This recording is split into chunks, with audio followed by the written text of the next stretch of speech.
What's up guys, welcome back to another video. Today we are going to be taking a look at a money making method that I revisit every now and again, probably like every 6 months or something, to see if it's ever worth making a video on. If I have made the video, then it's obviously in my opinion worth doing, so that's why we're here. But in this video I'm going to be showing you a boss that you can kill as a pretty low level player. The requirements to kill this boss are very low, but you can also kill it as a high level player too, to increase the profits that I showcase in this video. So in this video I will be showing you that actual boss to kill and talking about why the profit is there and how you can make that much money from it, and talking about a gear setup, all that sort of good stuff to show you exactly what I do to make money from this boss. But also I am going to be showing you a loot from 500 of these boss kills, so you can get a good feel of exactly how much money you can be making as of me making this video.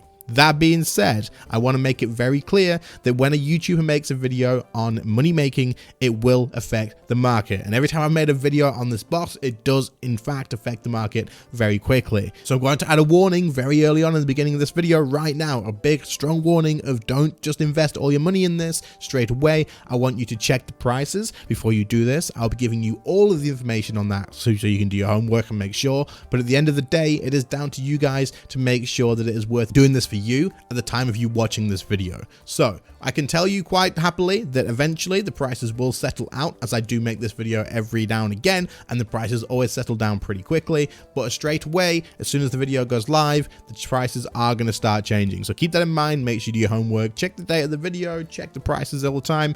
Other than that, I know this is a long intro, but I wanted to make sure you guys get that warning and have it clear that this method will change very quickly. But keep an eye on it, keep it in mind. It is super useful for you low level players in the near future. Anyway, let's talk about it.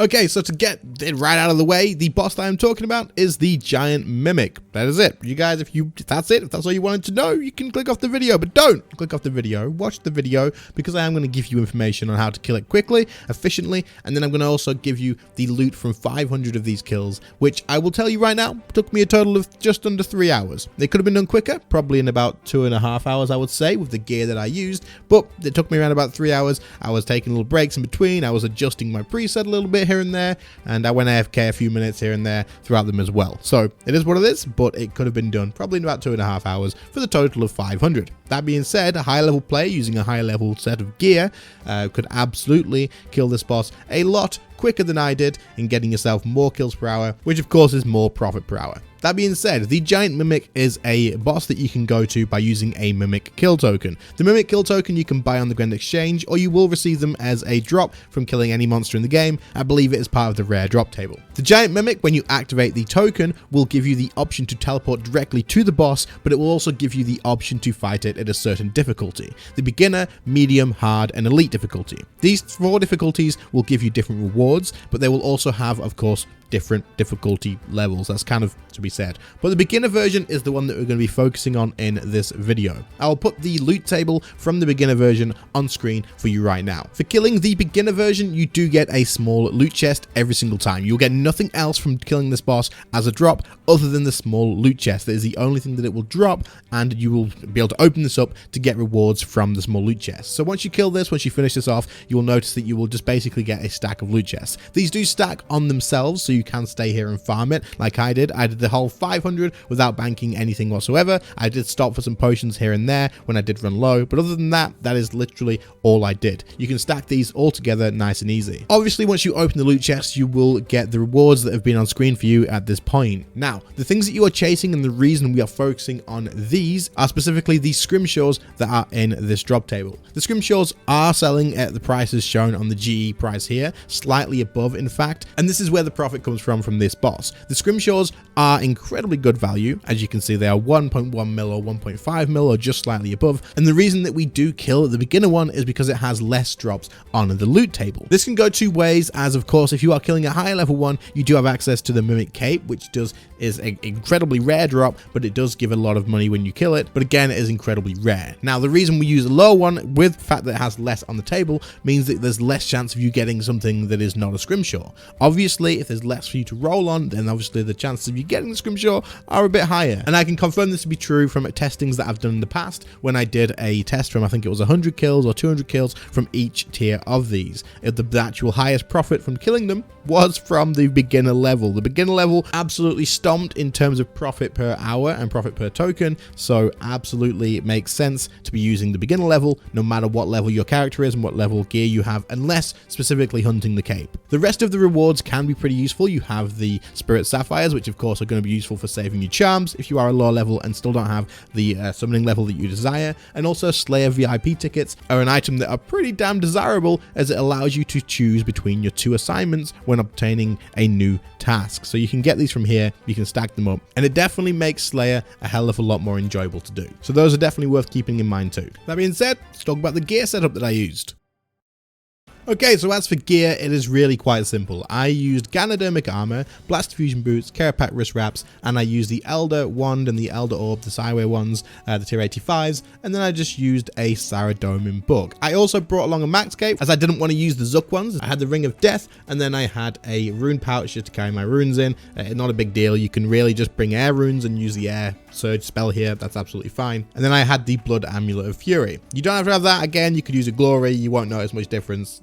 It's fine. Other than that, I did rotate between 3 auras for this whole thing. I used the Dark Magic aura for the first hour, I used Maniacal in the final hour, and I used Majorat in the second hour. Don't ask me why I said it in that order. It is what it is. As for the inventory, all you're going to need is Prayer and overloads. Overloads obviously make it a lot easier. If you don't have overloads, you can still do this with the combat boost potions that you can buy on the Grand Exchange. Those are the ones you want to bring along. You won't notice much difference, in all honesty. You may just have to sip them more often than the 1 dose of overload, which lasts for 6 minutes. Otherwise, you may want to bring along like some Beltfish or something for some cheap food, and that is pretty much it. Obviously, you need to have your Mimic kill tokens as well. Those are going to be important, and that's it. There's no other reason for anything else. I have my Bladed Dive switch, which I would suggest you do bring if you have one. Otherwise, just normal Surge is going to save you a bit of time, and of course, Surge and Bladed Dive will play a part in you getting faster kills, as I talk about the method. One final thing that I need to mention is I do have Great Concentrated Blast. Unfortunately, I cannot remove that. You can't like toggle it on and off, which would be a super cool thing to be able to do, but I do have that, and it is going to be important to keep in mind that having that will save a lot of time on kills by quite a bit. Great Concentrated Blast is huge. It is really, really strong, and unfortunately, I can't take away from it. It is what it is. It's probably also worth mentioning that dying against the Mimic is completely safe, so if you do die, you'll just teleport outside into Berthorpe. That is it. You won't actually lose anything. You won't go to Death's office. You'll be absolutely fine. Okay, on to the method.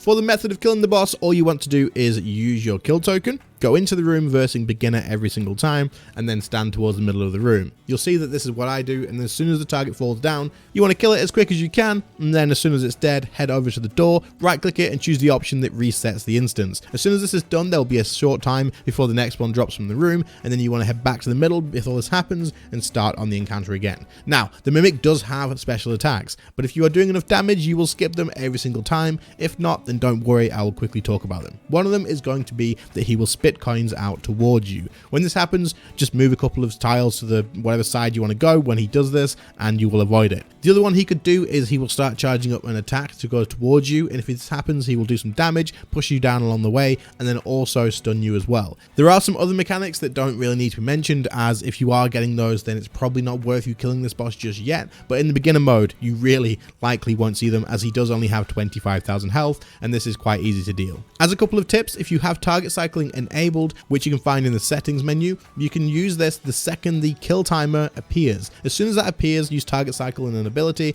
and it will force the fight to start, which only saves you a couple of seconds as there's an animation for him to enter the room. Other than that though, it will add up over time, so it is worth doing this. The rotation I found myself doing the most was the second that he was targetable, I would target cycle, and then I would use Great Concentrated Blast with a threshold, and then just literally rotate around that. Great Concentrated Blast, threshold, basic ability, Great Concentrated Blast, threshold, and just do it like that. To speed up your kills, you want to immediately, as soon as he is dead or as he is about to die, head over to the door, so Surge or Bladed Dive to the door, reset this, and then head back to the middle. The reason you want to get to the door as quick as possible is if you reset the instance, then obviously it is sooner for the boss to arrive. If you just kill the boss and then stand there and then head over to the door and reset it slowly, it's going to slow you down a hell of a lot. You want to reset this as soon as possible. There'll be enough time between you resetting the door and the boss coming back for you to collect the loot chest that the boss does drop. So kill the boss, reset the door, door, pick up your loot crate, kill the boss again. That is the best way to do this. This is the fastest way to get your loot, and you can absolutely use the token to reset the fight,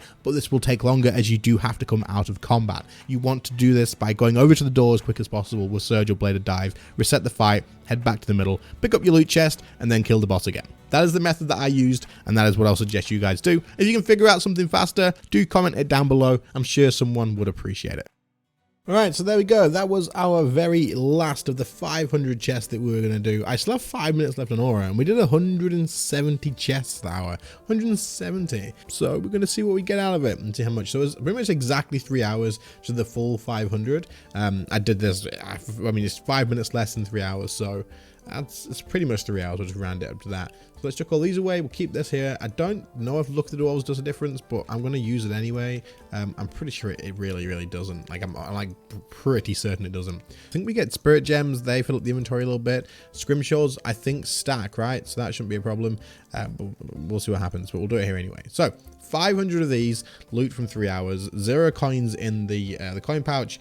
Let's get to opening these and see how much we get. I'll maybe take little pauses along the way just to talk about like how it's going and stuff like that, or anything that may pop up that maybe we're talking about. But let's open these and see what we get. So we're just going to spam click these like this, and you can see we are getting coins, we are getting Scrimshaws. Now the Scrimshaws are what we want here. 1.5 mil for one of these. With 30 in. We've got 7 tokens back, and we have 1.5 mil for those and 1.1 mil for these. So that's like, what, 3.5 mil from 30 of these. We can do 170. You could probably push up to 200 of these an hour, I reckon, if you were really pushing for it. And this is in pretty low level gear as well, as you can see.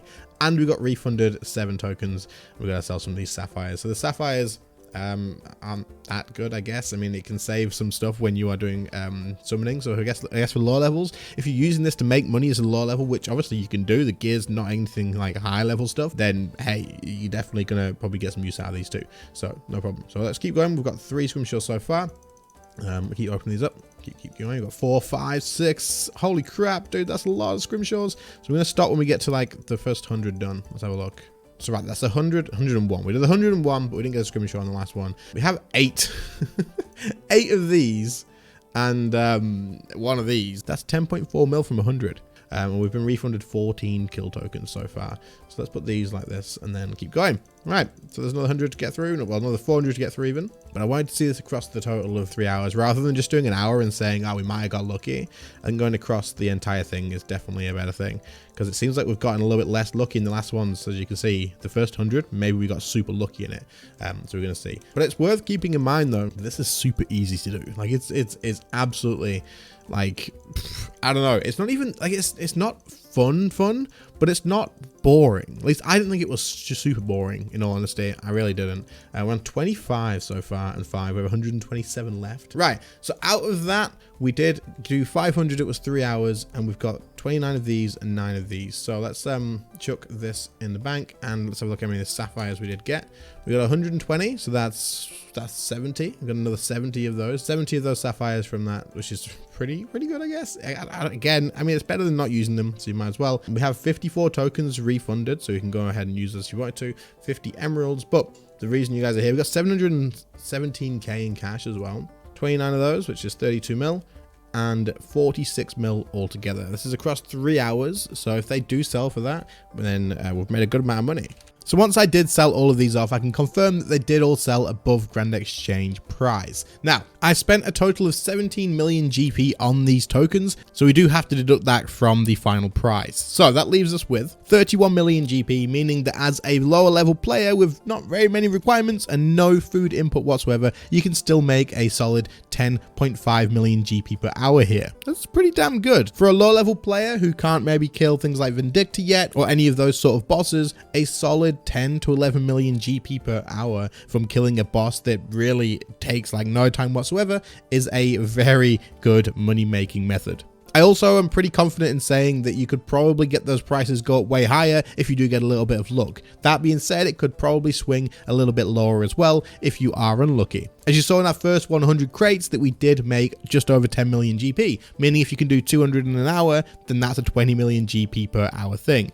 But if you do get unlucky, like I believe I did, then you are going to be making a little bit less. So as I mentioned at the beginning of the video, this video is aimed towards beginners getting into making money, lower levels without a ton of gear, a ton of requirements to get into stuff, and people who haven't got a ton of experience in PVM. This is a good amount of money per hour, in my opinion, so definitely worth sharing this idea. Again, go back to the warning at the beginning. Keep in mind that you may not make this much money at the moment. As I've just posted this video, it will change. The token prices will definitely go up, and then they will definitely come back down later on, as they do every single time that I touch this video. That being said, I hope you all found it useful. If you did, make sure to leave a like on the video. Subscribe to the channel. If you are new around here, channel members, your names will be on screen right now, of course. Thank you all so much for the extra support. I really, really do appreciate it. Other than that, thank you all so much for watching. I appreciate it, and I'll catch you all in the next one. See you later, guys.